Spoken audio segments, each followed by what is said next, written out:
you. Happy birthday to you.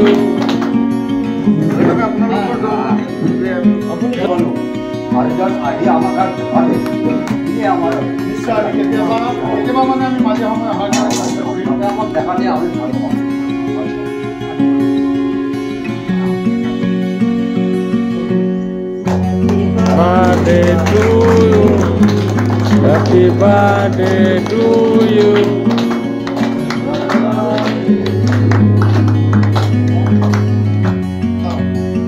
হাতে রেখে দিও এটা মিনাল কাটি দিয়া মিনাল পিস করে কাটি দিয়া পিস করে কাটি সকলে ব্যতিক্রম ভাবে এই বৰ্ষৰ জন্মদিনটো মোৰ শুভাকাংক্ষীসকলে হঠাৎকে আপোন ঘৰত আয়োজন কৰাত খুব মনটো উৎফুল্লিত হৈ পৰিছে। জন্মদিন মানেই হৈছে মৃত্যু লৈ আৰু এখোজ আগুৱাই যোৱা।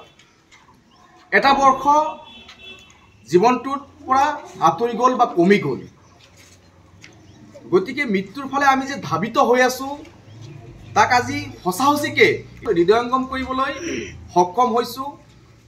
এই বৃদ্ধাশ্ৰম আপোন ঘৰত উপস্থিত হৈ আপোন মানুহ নথকা মানুহখিনিৰ লগত জন্মদিন উদযাপন কৰি সঁচাসঁচি ভাল লাগিছে। মই তেখেতসকলক নিজে হাতে কেক খুৱাইছোঁ আৰু তেখেতক কৈছোঁ যে আপোনাৰ পুত্ৰৰ আজি জন্মদিন বুলি মোক আশীৰ্বাদ কৰক। সদায় যাতে অসম নহয় বিশ্বৰ সকলো এনেকুৱা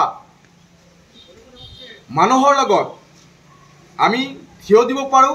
আৰু এই চেগতে সৰ্বস্তৰৰ ব্যক্তিসকলক মই অনুৰোধ জনাম যে বিভিন্নজনে বিভিন্ন সময়ত বিভিন্ন ধুমধামেৰে জন্মদিন পালন কৰে, লাখ লাখ টকা খৰচ কৰি জন্মদিনৰ উৎসৱ বা পাৰ্টি হিচাপে তেওঁলোকে ফূৰ্তি তামচা কৰে।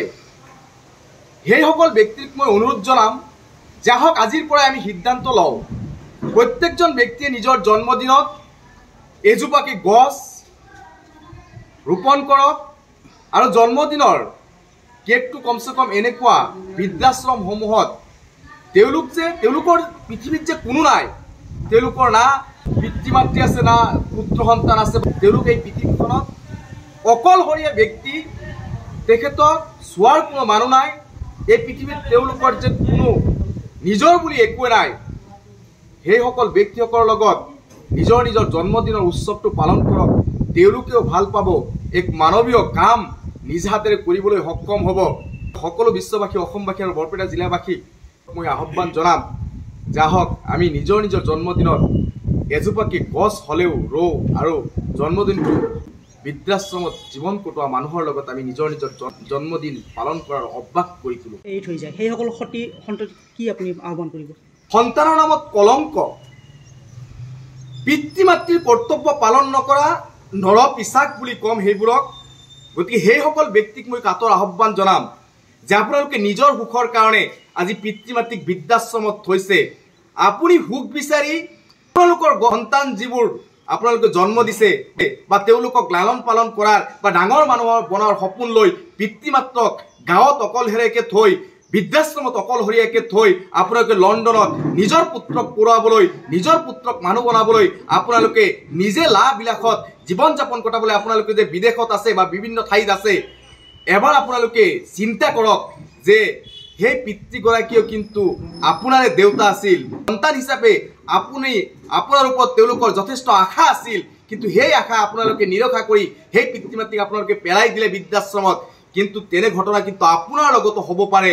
আপোনাৰ পুত্ৰ, আপোনাৰ ছোৱালীয়ে কিন্তু ডাঙৰ মানুহ হৈ আধুনিক শিক্ষাৰে শিক্ষিত হৈ কিন্তু আপোনাকো সেই বৃদ্ধাশ্ৰমত থৈ অহাৰ পৰিৱেশ এটা হ'ব পাৰে। গতিকে এতিয়াই সজাগ হওক যে পিতৃ মাতৃ কেতিয়াও পৰ হ'ব নোৱাৰে, তেওঁলোক হৈছে পৃথিৱীত আটাইতকৈ আপোন মানুহ।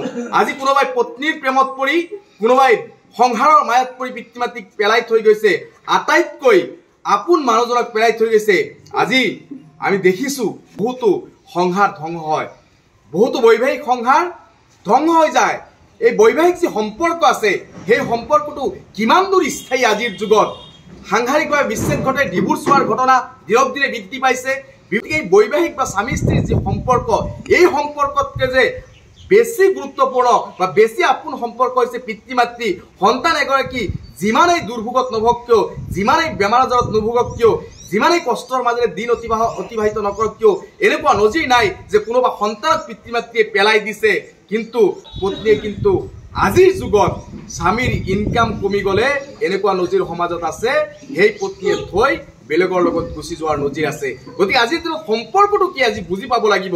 পিতৃ মাতৃৰ সম্পৰ্কটো কিমান গহীন গম্ভীৰ আৰু স্বামী স্ত্ৰীৰ সম্পৰ্কটো কিমান গম্ভীৰ, এইখিনি কথা হৃদয়ংগম কৰিবলৈ বিশ্ববাসী, অসমবাসী আৰু বৰপেটা জিলাবাসী বা সমগ্ৰ মানৱ জাতিক মই আহ্বান জনাইছোঁ।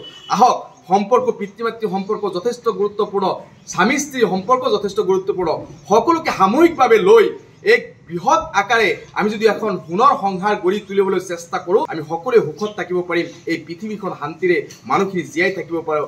কোনো এজন ব্যক্তি যাতে আপোন ঘৰ বা বৃদ্ধাশ্ৰমত যাবলগীয়া নহয়, তাৰ কামনা কৰি মোৰ কথাখিনি মই সামৰিছোঁ।